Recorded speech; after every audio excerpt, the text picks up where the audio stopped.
Subscribe کیجئے آل Nepal Islamic tube کو اور بیل آئیکن کو ضرور دبائیں تاکہ تازہ ترین اپڈیٹس بروقت ملتی رہیں۔ السلام علیکم ورحمۃ اللہ۔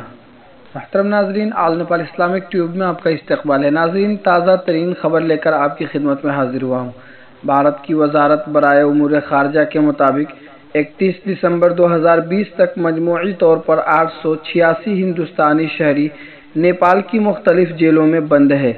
ہندوستانی پارلیمنٹ کے ایوان بالا میں نیپال سمیت بیرونی ممالک میں جیلوں میں بند ہندوستانی شہریوں کی تعداد کے بارے میں معلومات شیئر کرتے ہوئے وزارت نے کہا کہ 886 ہندوستانی شہری اس وقت نیپال کی مختلف جیلوں میں قتل، چوری، عصمت دری اور فراڈ کے معاملات میں بند ہیں۔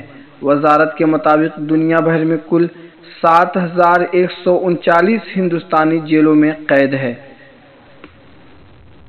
تو ناظرین، آج کی ویڈیو بس اسی پر تمام ہوئی۔ آپ دیکھ رہے آل نیپال اسلامک ٹیوب، امام الدین صدیقی کے ساتھ۔ فقط والسلام، السلام علیکم ورحمۃ اللہ۔